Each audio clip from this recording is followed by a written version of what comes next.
Kali ini saya akan menceritakan kisah mistis dari seorang waria yang berjudul Malam Mencekam di Rumah Kosong.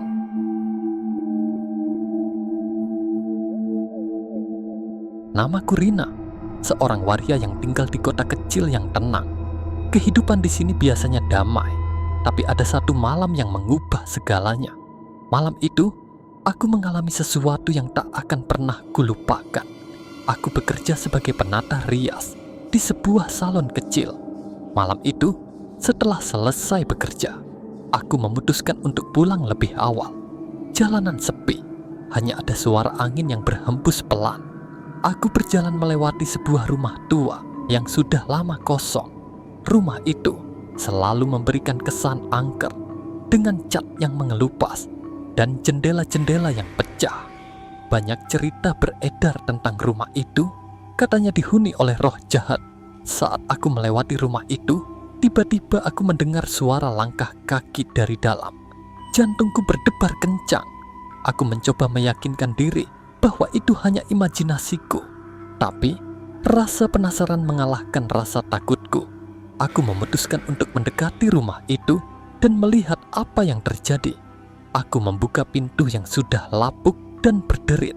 Di dalam, suasana sangat gelap dan lembab. Bau apek menyengat hidungku. Aku menyalakan senter dari ponselku dan mulai berjalan perlahan. Setiap langkahku membuat lantai kayu berderit, menambah kesan seram. Di ruang tamu, aku melihat perabotan tua yang tertutup debu. Ada cermin besar di dinding, dan saat aku melihat ke dalamnya, aku merasa ada bayangan yang bergerak di belakangku. Aku berbalik, tapi tidak ada apa-apa. Jantungku semakin berdebar kencang. Aku melanjutkan langkahku menuju tangga yang menuju ke lantai atas. Tangga itu terlihat rapuh, tapi aku tetap naik dengan hati-hati. Di lantai atas, suasana semakin mencekam. Ada beberapa pintu kamar yang terbuka, dan dari salah satu kamar, aku mendengar suara tangisan lirih. Aku mendekati kamar itu dengan perlahan. Pintu kamar berderit saat aku membukanya. Di dalam, aku melihat seorang wanita dengan pakaian putih, duduk di sudut kamar. Rambutnya panjang dan kusut, menutupi wajahnya. Tangannya memegang boneka tua yang tampak menyeramkan. Wanita itu tiba-tiba menoleh ke arahku. Wajahnya pucat, matanya kosong. Aku merasa tubuhku membeku. Wanita itu berdiri dan mulai berjalan ke arahku. Aku ingin berteriak, tapi suaraku tidak keluar. Aku mundur perlahan, tapi wanita itu semakin mendekat. Tiba-tiba, lampu di kamar itu berkedip-kedip dan padam. Aku hanya bisa melihat bayangan wanita itu yang semakin dekat. Aku berbalik dan berlari secepat mungkin turun ke lantai bawah.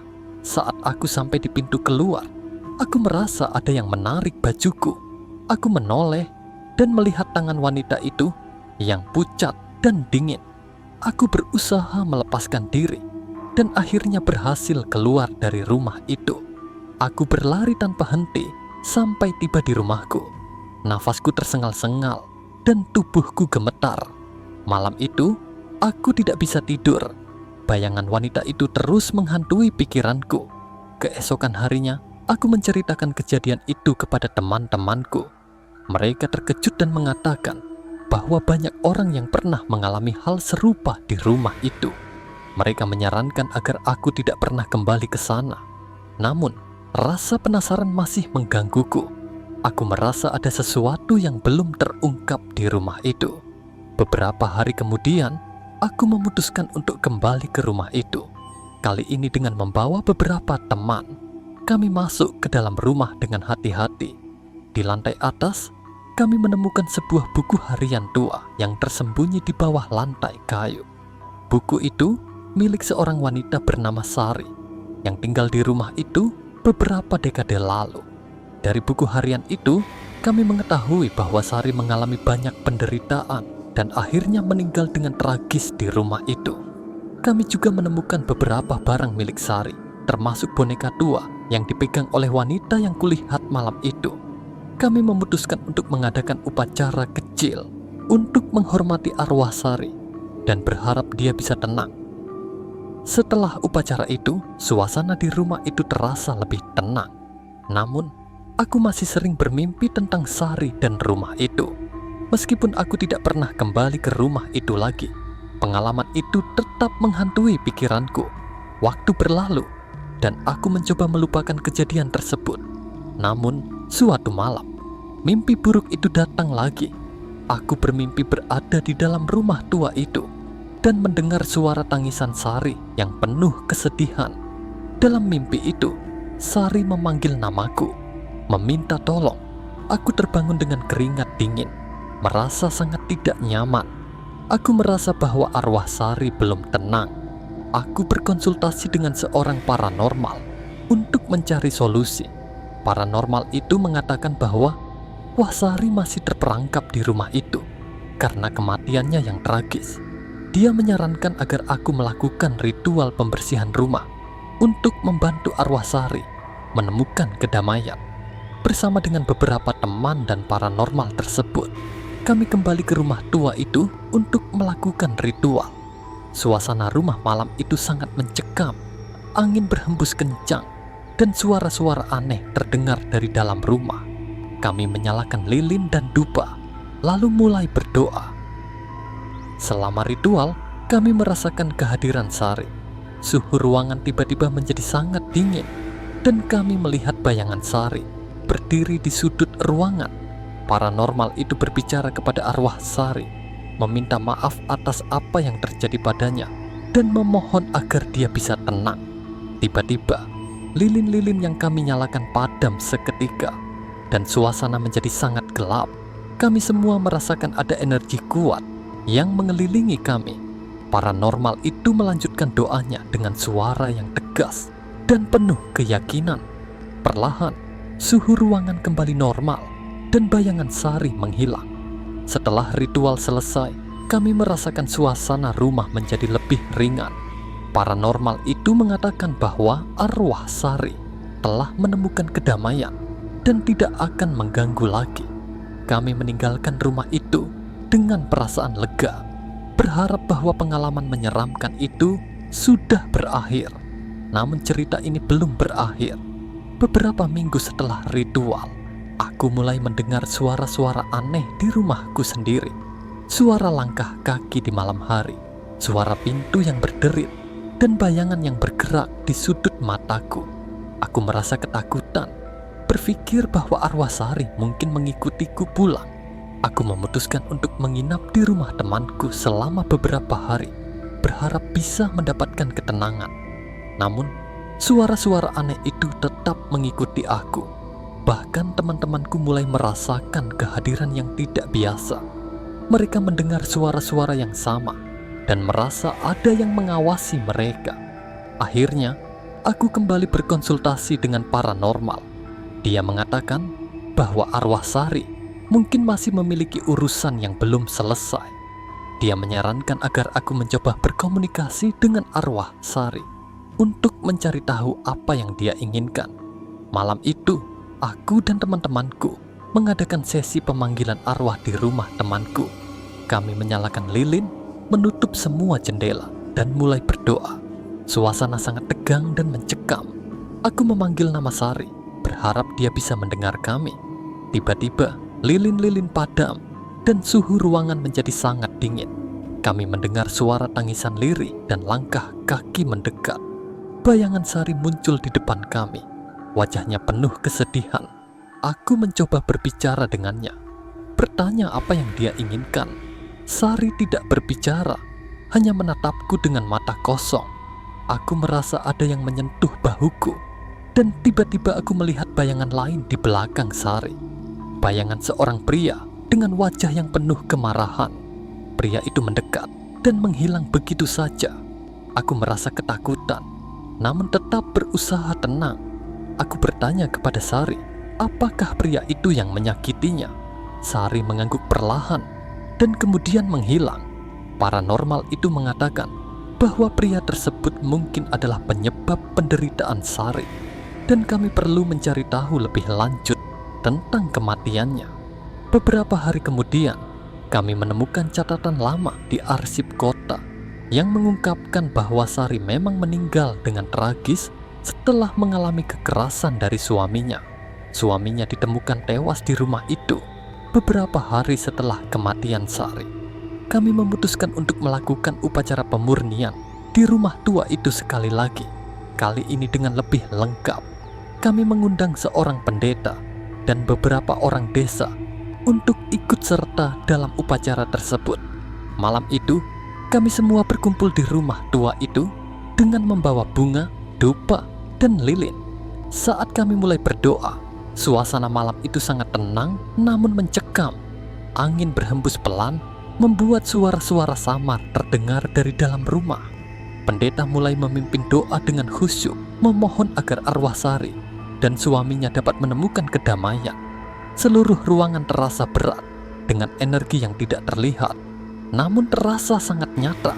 Ketika kami menyalakan lilin dan dupa, tiba-tiba kami merasakan adanya perubahan suhu yang drastis. Ruangan yang tadinya hangat mendadak menjadi sangat dingin. Lilin-lilin bergetar seolah-olah ada yang meniup mereka dari berbagai arah. Aku merasakan ada sesuatu yang bergerak di sudut mataku, tetapi ketika menoleh, tidak ada apa-apa. Kami semua berusaha tetap tenang, meskipun jantung kami berdebar kencang. Pendeta melanjutkan doa dengan suara yang semakin tegas. Arwah yang tidak tenang, kami memohon agar engkau menerima doa-doa ini dan menemukan kedamaian. Tinggalkan dunia ini dengan damai dan biarkan kami yang hidup tetap dalam ketenangan. Suaranya menggema di seluruh ruangan, membuat suasana semakin menegangkan. Tiba-tiba, sebuah suara jeritan keras terdengar dari lantai atas. Kami semua terkejut dan menoleh ke arah suara itu. Pendeta mengisyaratkan agar kami tetap di tempat dan melanjutkan doa. Namun, rasa penasaran dan ketakutan yang bercampur membuat beberapa dari kami mulai bergerak ke arah tangga. Aku dan beberapa teman memberanikan diri untuk naik ke lantai atas. Suara jeritan itu masih terngiang di telinga kami, menambah kengerian di malam yang gelap itu. Setiap langkah yang kami ambil terasa berat, dan tangga kayu yang tua berderit di bawah beban kami. Setibanya di lantai atas, kami melihat pintu salah satu kamar terbuka perlahan, seolah-olah ada yang mengundang kami masuk. Dengan hati-hati, kami masuk ke kamar itu. Di dalam kami melihat bayangan seorang wanita berdiri di pojok ruangan dengan wajah yang penuh kesedihan. Itu adalah Sari. Dia menatap kami dengan tatapan yang sayu, seolah-olah meminta bantuan. Di sudut lain kamar itu, ada bayangan seorang pria, suaminya, yang tampak marah dan gelisah. Suasana menjadi sangat tegang. Kami merasa seperti terjebak di antara dua dunia. Dunia yang hidup dan dunia yang sudah mati. Pendeta yang telah ikut naik ke atas mulai mengucapkan doa-doa penenang dengan lebih keras, memohon agar arwah Sari dan suaminya dapat berdamai. Tiba-tiba, bayangan suami Sari mulai bergerak menuju kami dengan cepat. Suara berdebum dan pintu yang terbanting membuat kami merinding ketakutan. Kami berusaha tetap tenang dan melanjutkan doa bersama pendeta. Meskipun ketakutan menyelimuti kami, bayangan itu mendekat semakin dekat, dan kami merasakan angin dingin yang menusuk tulang. Ketika bayangan itu hampir mencapai kami, tiba-tiba Sari bergerak dan menghadang suaminya. Dengan tatapan penuh keberanian, Sari berdiri di antara kami dan suaminya, seolah-olah melindungi kami dari amarahnya. Pendeta melanjutkan doa dengan suara lantang, memohon agar suami Sari dapat menerima kedamaian dan melepaskan amarahnya. Perlahan-lahan, bayangan suami Sari mulai menghilang dan ruangan itu kembali tenang. Sari menoleh ke arah kami. Senyum kecil terukir di wajahnya sebelum akhirnya dia juga menghilang. Kami semua terdiam, tidak percaya dengan apa yang baru saja terjadi. Pendeta menutup doa dengan ucapan syukur, berharap bahwa arwah Sari dan suaminya akhirnya telah menemukan kedamaian. Kami meninggalkan rumah tua itu dengan perasaan lega, namun masih diliputi oleh ketakutan. Beberapa hari kemudian, aku kembali bermimpi tentang Sari. Namun kali ini, mimpiku berbeda. Aku melihat Sari berdiri di tepi pantai, wajahnya tenang dan damai. Dia tersenyum padaku seolah-olah berterima kasih atas bantuan kami. Saat aku terbangun, aku merasakan kedamaian yang belum pernah kurasakan sebelumnya. Meskipun arwah Sari telah menemukan kedamaian, pengalaman itu tetap membekas dalam ingatanku. Setiap kali aku melewati rumah tua itu, aku teringat akan malam mencekam yang kami alami. Rumah itu kini telah dihancurkan, dan tanahnya dijadikan taman kecil oleh penduduk setempat sebagai penghormatan kepada Sari. Cerita ini menjadi bagian dari kehidupan kami di kota kecil ini. Orang-orang sering berkumpul di taman itu untuk mengenang Sari dan menceritakan kisahnya kepada generasi berikutnya. Pengalaman ini mengajarkan kami tentang pentingnya menghormati arwah dan tidak mengambil ringan cerita-cerita seram yang beredar di masyarakat. Bagi sebagian orang, cerita ini mungkin hanya sebuah legenda. Namun bagi kami yang mengalaminya, ini adalah pengingat akan kekuatan dunia yang tidak terlihat dan pentingnya menjaga kedamaian baik di dunia ini maupun di dunia yang lain. Pengalaman ini telah mengubah hidupku dan membuatku lebih berhati-hati serta lebih menghormati hal-hal yang tidak bisa dijelaskan dengan logika. Dan hingga hari ini, ketika malam tiba dan angin berhembus lembut, aku sering merasa bahwa Sari masih mengawasi kami dari kejauhan, memberikan perlindungan dan kedamaian bagi mereka yang menghormati kisah hidupnya.